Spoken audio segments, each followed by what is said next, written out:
Hello, everybody. Welcome to another episode of Leaders and Friends. I'm really thrilled to be joined today by a great friend of mine, Marco Annunziata.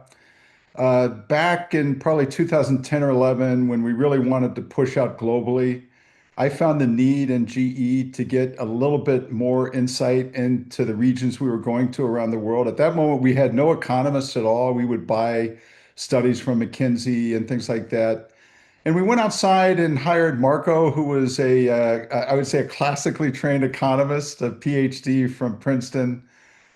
He made a huge impact on our strategies around the world because he not only understood what was going on from a macro standpoint, but he also understood the company. So for those of you watching that are trying to get smart, it helps sometimes to bring some things in-house because they can add more insight.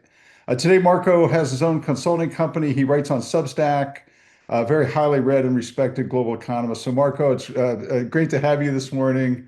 You look like an economist with that bookshelf behind you. Welcome, and I look forward to a great conversation. Jeff, thank you for having me. It's such a pleasure.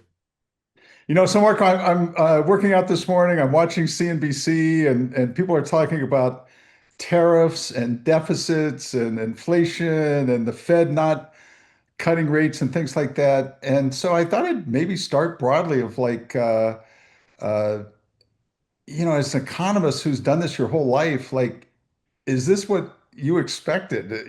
Has the world changed? What's kind of going on out there, right? Like, how do you put it all in context?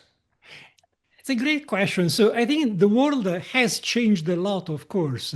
But I think when I look at it as an economist and drawing on the decades of stuff that I've seen, what I find fascinating and most important is the following, Jeff, is distinguishing what is changing, the extent to which the rules are being rewritten, and what instead is and remains true. And I think this is fundamental when you work as an economist. So you have to be open-minded, you have to think outside the box, but you also have to be confident on the things you do know, and you have to be confident on the fact that fundamentals do assert themselves. So let me, for example, thinking of what's going on in the economy, break it down in two things. One, think of deficits and inflation, huge fiscal deficits. Are they a problem? Hell yes, they are a very big problem.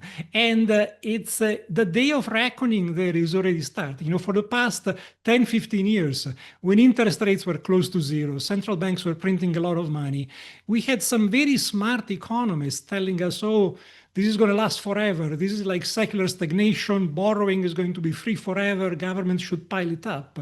And to me, that never made any sense because that's where economics is 90% common sense, right? Nobody can live beyond their means forever. Not a household, not a company, not a country. And now we're getting to the stage where interest rates today on 10-year government bonds in the US, 4.5%. 5 years ago, there were just half a percentage point. Mm. Markets are getting nervous, and it's like this all over the world. The same thing for inflation. We've been told there would never be inflation. We've seen over the past 3 years. So that's one area where fundamentals are reasserting themselves. The story of trade and tariffs, I think, is more interesting because that is one area where we are learning something new and some of the rules are being rewritten. Mm. Now, you talk about having like an open mind, just the answer you just gave. I look at like you and Jerome Powell came from the same family tree, but I don't think he has an open mind. So what is it that what differentiates one economist from another? And how do you kind of train to have an open mind or to pick up things or to recognize even when you're wrong? I think you I think you learn it partly by training under people who show you how wrong you can be. And I faced this both in academia and working in companies like GE with you. So that's when you realize, hell, I got this wrong. And so you realize that you don't know everything. The other part, I think, is personality. You have to be curious. You have to be willing to stretch your thinking, to think about different issues. And for me, for example, when I started as an economist, as you mentioned, Jeff, I was a classic, a traditional economist. I did my undergraduate, my PhD. Then I started working in policy, then in finance. And then I joined GE, and I had already worked as an economist for something like 20 years. And joining GE, I realized, hey, I actually don't know how the economy works because it was only at GE working side by side with the supply chains people, the marketing guys, the finance guys, and understanding how investment decisions are actually made. You get into the micro levels of how the economy functions. And that for me was a hugely formative experience in terms of understanding how things work. And the other thing is, Jeff, you need to, and I think this is true beyond economics, talk to people from different experiences, different walks of life, different points of view, and really listen with an open mind, because that is the way in which you learn to understand things better and you learn to stretch your minds. Now, I would also not be unfair to Powell in the sense that he has a job where he has to be a bit more focused and has to project perhaps more certainty than any economist can have. Um, you know, we've been through an election year, stuff like that. And one of the things you notice is that so many predictions are just wrong. Yeah. Is there any such thing as an expert anymore? And, should an average citizen or business person just read stuff and say, look, I'm gonna have my own point of view, because these experts, they're never right. I think yes and no. So what you said is very true, and I think I actually wrote at some point in one post. I wrote something like, "Look, there's no point complaining about the fact that people don't trust the experts anymore because." I don't trust the experts, and I'm one. And I think the problem is a lot of the experts have kind of betrayed the public trust by either showing more certainty than they were entitled to have, Mm, or by essentially selling their ideas off, selling their position off to political agendas or to the desire for clicks.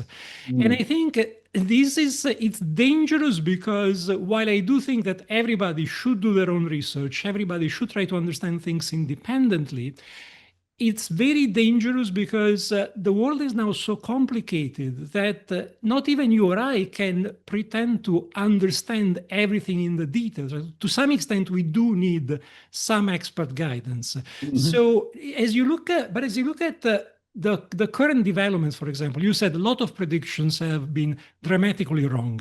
And we read the newspapers today, and a lot of the articles are saying things like, well, we thought with these crazy tariffs, the sky was going to fall. And the stock market is up. We are at full employment. The economy is going swimmingly. So did we never understand anything at all? And I think to think through, Jeff, to think through this, I would look at it the following way. Part is there was an enormous amount of exaggerated hype beforehand. When they mhm, told us it's going to be a disaster, it's going to be a total catastrophe, that was enormously exaggerated. Partly it comes from the political polarization. Because President Trump did it and he's such a polarizing figure, a lot of people felt they had to say this is going to be a complete catastrophe. mhm, And they've they fail to see that there are areas of genuine uncertainty and there are ways in which the world is changing. So let me make a couple of points on this because these tariff wars are so interesting that it might be worth spending a couple of minutes more on it. So first of all, you've heard people making the comparison to the 1930s and saying, oh, 1930s, we put up 20% tariffs and it was a disaster, global recession, Great Depression. And yeah, but those were the 1930s, and the tariffs were put in place as partly as a response to the Great Depression, which was already unfolding. It's a very different situation from today when the economy is booming, the global economy is stronger, the US economy is richer. So a very different situation. The second thing is, as an economist, I believe free trade is good. I believe taxes are bad and tariffs are taxes. But you and I know we have never had free trade, right? mm. We Totally. might maybe Not tariffs. a minute. Not a Not a minute. minute, not a Yeah. minute. But you've seen it from a business perspective. Yeah. You Yeah. know, local content requirements, various Exactly. administrative rules and regulations, tons of sand in the wheels anyway. I look, So Marco, at Alstom. It was approved in the US without a second request in 60 days. It took us 18 months in Europe. yes, Okay. exactly, Come exactly, on, guys. exactly, Yeah. exactly. So it's so clear, and so free trade wasn't free in the first place. Secondly, I think globalization was oversold. Free trade is good, but the kind of unrestrained globalization we've had for a while, we had completely underestimated the risks, the economic risks, and the social implications that those things would have. Now, if you're starting from that situation, is putting in some level of tariffs necessarily disastrous? Maybe, maybe not. And I think we're finding out. And I think it's a very, very interesting experiment. And I think this is why you're seeing the US economy still doing well against the predictions. The other thing, which I think a lot of people have missed, and again, partly this was because the initial debate was so biased. So when President Trump started at the beginning of the year threatening more tariffs, for me, one of the basic considerations was to say, okay, what is the balance of risk and where is the bargaining power? And the fact is, the US economy is so large that for us, trade is relatively less important. Mhm. Imports are about 14% of GDP, exports 11% of GDP. Our trading partners have anything between 20, 40, 50%. So they Yeah. rely on exports and imports a lot more. So when I look at the data today and you see, well, inflation is not going up much and the economy is still growing, I'm saying, yes, because our economy is largely domestically Right. driven. Right. And the reason why you see these trade deals being struck is that yes, other countries have a weaker bargaining position than we have. So Yeah. there will be some damage, but I think it's important to learn as we go along rather than scream at the beginning and then turn around and say, well, the sky isn't falling. What does it mean that economics is useless? I get a kick, Marco. The Wall Street Journal is probably the only newspaper I still read every day, cover to cover. They hate tariffs. The editorial board hates tariffs. So there's not one good article ever about tariffs. And that's how you get these biases in the system, is that even the quote unquote unbiased journalists have a stake in the game. Let me just bounce maybe three topics that maybe you briefly can give us your insight on. Start with artificial intelligence. As an economist, how do you look at a seminal technology like artificial intelligence? I think it's potentially enormously powerful. It's the next stage of what we were discussing at GE with the industrial internet. So the power of data, the power of analytics, and we already have plenty of micro level use cases which show major increases in efficiency. So I think the potential economic benefits are gigantic. I think there is an almost philosophical level which is fascinating, which is by developing artificial intelligence, we are also trying to understand what intelligence is and how human intelligence works, which we don't really understand. The third point I would make, Jeff, is probably a bit more pessimistic, which is I am worried that generative artificial intelligence in particular might become the first technology that disappoints and does damage because the user interface is too good, which is paradoxical, right? Because in technology, often the problem is the user interface is not good enough. Hmm. With Gen AI, what happens is because we've built it to speak like us, we think it is like us. And we expect a lot more than it can deliver. And we tend to underestimate the pitfalls. So you Hmm. have, and there I think you have two problems. One is basically people underestimating how Gen AI can go wrong. And I'll give you a funny example. I use it. But I try to use it with care. I was using, I think it was ChatGPT or Perplexity for some research I was doing. I ask a question, and the AI tells me, oh, yeah, there is this great paper by the International Monetary Fund which addresses this issue. This is the title. These are the points it makes. I thought, this is exactly what I was looking for. So then I want to read the paper. So I Google the title of the paper. I can't find it. So I go back to the AI and say, Can't find. Can you give me the URL, the link? And it gives me the link, very legitimate looking link to a research paper from the IMF. I paste it into the browser, doesn't exist. So I go back and say, I'm sorry, but the link you gave me doesn't seem to work. What's going on? And the AI says, oh, yes, you're right. The link I gave you doesn't appear to exist, nor does the paper. Okay. So we have to be careful about these things. The last point I will make here, Jeff, is always on AI. I'm worried about the fact that already with smartphones and social media, we've had evidence that they've been eroding our cognition. Attention spans have worsened. There has been damage to the mental health of younger generations. With generative AI, we start having evidence, like a recent MIT paper, that they also decrease our level of brain activity because we get lazy. We just ask one question, we pick the answer, and we do our research. So I'm worried that this ends up undermining human capital. Yeah, I have like 85 students at Stanford and they write 12 papers. I say, hey, you guys can use ChatGPT or whatever. And so what I saw was the quality of the best was lowered and the quality of the worst was improved. And so is that progress? I don't Uh, know, man. Give me your views on China. How should people view China today? Not too pessimistically, because I think with China, what happens is we've gone from one extreme, China was the new shining city on the hill, to now everybody's saying, oh, China's finished. And I think the pessimism is exaggerated. So there are huge economic problems, clearly. Their economic model, too based on investment. They're still in the process of transitioning to more sustainable domestic consumption. They have an aging society.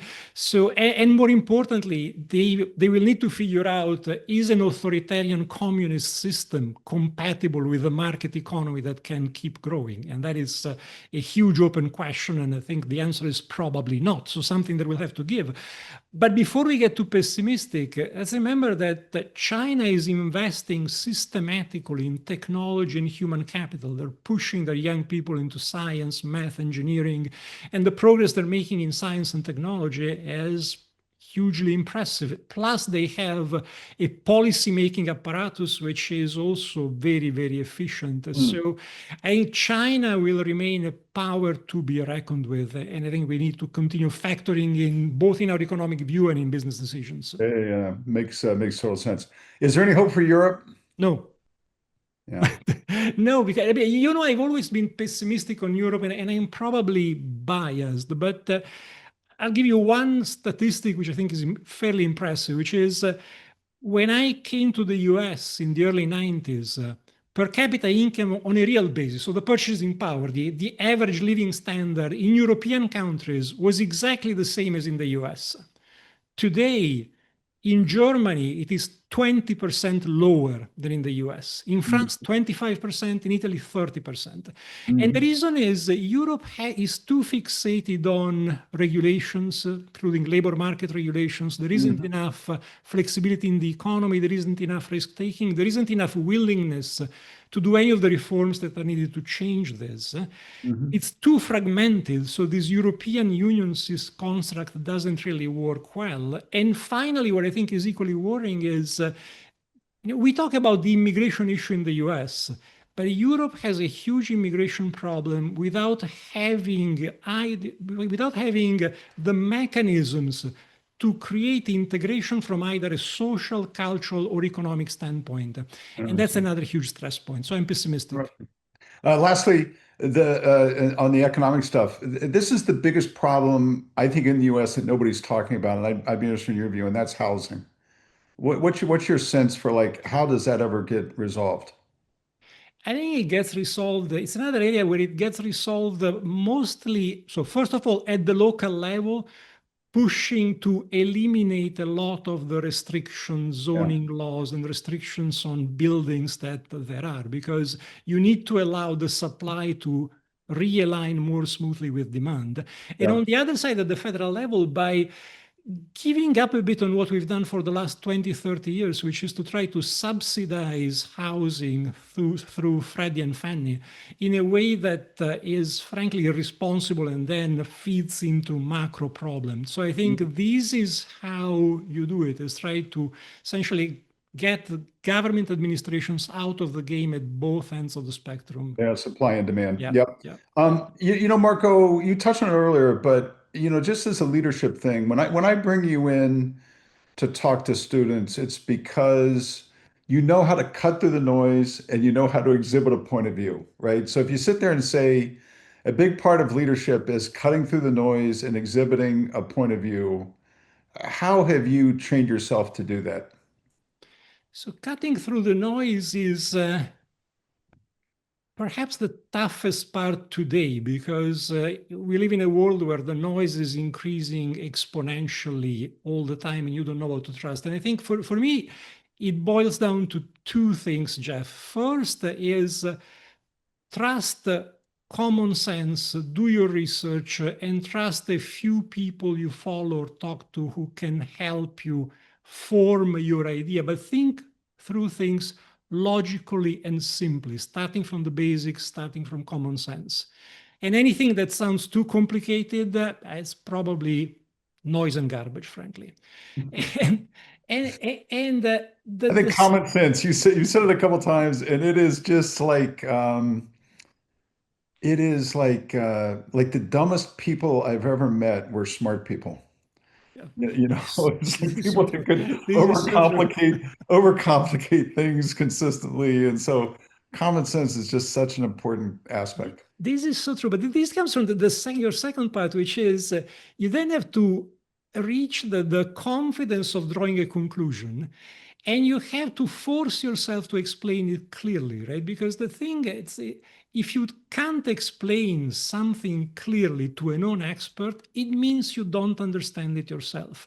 This is why I write my blogs, right? Because I know that there are times when I think I understand something, and then I start writing it down, and I say, actually, that doesn't quite make sense. That's So funny. it's the only way. The other thing I would say, Jeff, from a leadership perspective, and I would say this is important for any other poor economist out there who might be listening to this, is it's extremely important to not just give a prediction, but explain how you see things. And this is what I was trying to do always when we work together, because I knew that there were things on which I had the expertise, so I had the responsibility for making the call. Will there be a new recession in the US? Will the Eurozone break apart? That's my expertise. I have to take responsibility for telling you, Jeff, no, the Eurozone will not break up yet, so carry on. But I also need to tell the executives why, what are the steps, what is the logic I'm thinking through, because as I explain it to you, there will be something in my explanation which is important for you as an executive in a way that I can't understand, that I can't foresee. So Mm. it's more important for you to understand the logic I'm giving you in a simple and understandable way than to have the point prediction, is this happening or not? I think I mean, again, that is just a jewel of leadership. So let's go to your Substack. Marco writes one of the most popular blogs on Substack. Talk about your blog a little bit, how you started it, and what you're trying to accomplish. Thanks, Jeff. So the blog is called Just Think, and the title comes from what we've been discussing now, which is the basic advice I can give to anybody is stop and just think through the issues for yourself. You have enough common sense to do it. And it's an offshoot of what I used to do throughout my career, which was writing down my thoughts on what I think is important. So I write these pieces which are length of an extended newspaper article, no more than 1,000 words or so. And mostly it's about economics and technology. Mostly it's about addressing issues, what is going on with the Fed, with these trade wars, and asking myself, okay, what's a useful way to think through this, reach some conclusion, understand where the uncertainty is. I will occasionally also write on other things that catch my attention, which are tangentially related to economics, immigration or technology, artificial intelligence. And for me, it's a great way to engage with a selected audience, keep a dialogue going. And I love to be able to just think through these issues in writing, put it out there, and then have smart people telling me you're full of shit or you're wrong here, or actually, that's a good point. I like it. So now, Marco, uh when I read books, I read books that are technical in nature. I'll read about COVID or something like that. I still read the journal. I read the free press, and then I probably have 10 Substack blogs that I read frequently.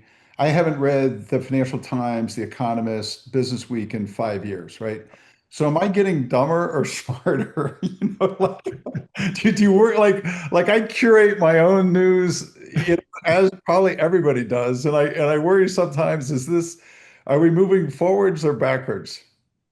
No, I think you're doing the right thing. I'm using the same selection mechanism as you, but you're putting your finger on something which I think is crucial looking forward, which is the issue of trust. The age of the internet was going to make it so easy for us to get access to more and better information. It's done the opposite, because now what's happening is the traditional gatekeepers of information quality have completely lost trust and credibility in a way which I think is irretrievable. And then on the internet, you have everything, including an avalanche of garbage, fake news. Now with artificial intelligence, it gets even worse.